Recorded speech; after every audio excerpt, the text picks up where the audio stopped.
ഇന്നലെ ഞാൻ നിങ്ങളോട് APIs എന്താണെന്നുള്ള കാര്യത്തിൻ്റെ APIസിൻ്റെ അകത്തുള്ള ചെറിയൊരു സിമ്പിൾ സാധനം പറഞ്ഞിട്ടുണ്ട്.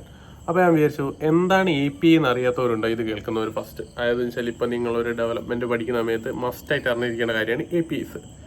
API എന്ന് പറയുന്നത് ഒരു സിമ്പിൾ സാധനമാണ്. അതായത് വെച്ചാൽ നമ്മുടെ ഈ യൂസർ സൈഡും അതായത് ക്ലയൻറ്റ് സൈഡും അതുപോലെ തന്നെ സെർവറിനെയും കണക്ട് ചെയ്ത് കോൺടാക്ട് ചെയ്യുന്ന ഒരു ഇൻ്റർമീഡിയേറ്റർ ആണ് എന്ത് APIs എന്ന് പറയുന്നത്. APIs ലൈക്ക് എന്താ പറയുക, ഇപ്പോൾ നിങ്ങളിപ്പോൾ ഫ്രണ്ട് എൻഡ് അതായത് വെച്ചാൽ നിങ്ങളുടെ യൂസർ സൈഡ് ക്ലയൻറ്റ് സൈഡ് ഒരു ലാംഗ്വേജ് അതായത് വെച്ചാൽ ഫ്ലട്ടർ വെച്ചിട്ടാണ് ഡാർട്ട് വെച്ച് ഉണ്ടാക്കിയിരിക്കുക.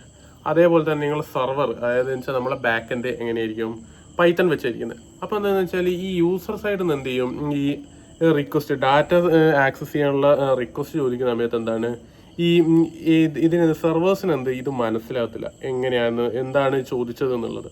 അപ്പം എന്ത് ചെയ്യും, ഈ API എന്ത് ചെയ്യുന്ന വെച്ചാൽ ഈ ഒരു അവിടെ നിന്ന് വരുന്ന ഡാറ്റ എന്ത് ചെയ്യും എങ്ങനെയാണെന്ന് വെച്ചാൽ ഇപ്പോൾ ഡാർട്ടിൽ നിന്ന് വരുന്ന ഡാറ്റ എന്ന് വെച്ചാൽ ഡാർട്ടിൽ വരുന്ന ഒബ്ജക്റ്റ് എന്ത് ചെയ്യും JSON ഫയലിലേക്ക് കൺവേർട്ട് ചെയ്ത് JSON ഫയലിൽ എന്ത് ചെയ്യും JSON ഫയലാക്കിയിട്ട് എന്ത് ചെയ്യും സെർവറിന് കൊടുക്കും. ഈ സെർവർ എന്ത് ചെയ്യും, ഈ സെർവറിന് ഇത് മനസ്സിലായിട്ട് സെർവർ എന്ത് ചെയ്യും അതിന് ബന്ധപ്പെട്ട JSON ഫോം ടു JSON ആയിട്ട് കൊടുക്കും.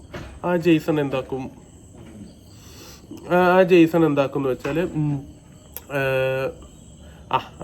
JSON എന്ത് ചെയ്യുന്ന വെച്ചാൽ ഈ APIs എന്ത് ചെയ്യും ഡാർട്ട് ഒബ്ജക്ട്സ് അതായത് വെച്ചാൽ ക്ലയൻറ്റ് സൈഡ് ഡാർട്ടിന് മനസ്സിലാവുന്ന രീതിയിൽ ആക്കി കൊടുക്കും.